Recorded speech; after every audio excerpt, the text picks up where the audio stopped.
Je me présente, Nicolas Busque, enseignant de sciences à l'école secondaire L'Odyssée de Valcourt. On a fait un bilan carbone de l'école, puis on s'est rendu compte qu'à l'école, on produisait de façon annuelle, en prenant tous les domaines de transport, de consommation, de chauffage, on produit environ 130 tonnes de gaz à effet de serre dans notre école.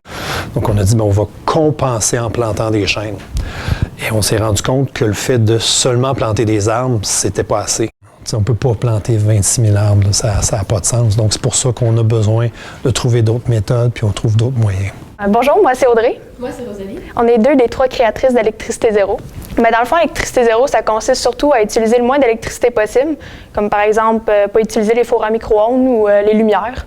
Ou il y a aussi de ne pas utiliser les tableaux interactifs dans les classes. On a le Noël écolo.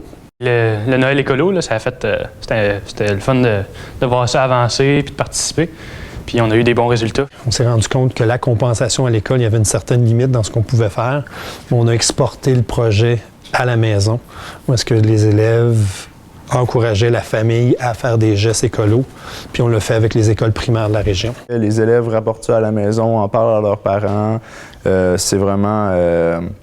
ça se promène vraiment super bien dans la région. On est comme l'exemple pour les autres écoles et peut-être qu'il y a des autres personnes qui vont vouloir faire comme nous dans d'autres écoles. Dans tout ce qui est écologique, c'est quand il y a une problématique, on va dire pas dans ma cour, on n'amène pas les déchets dans ma cour, on n'amène pas les produits.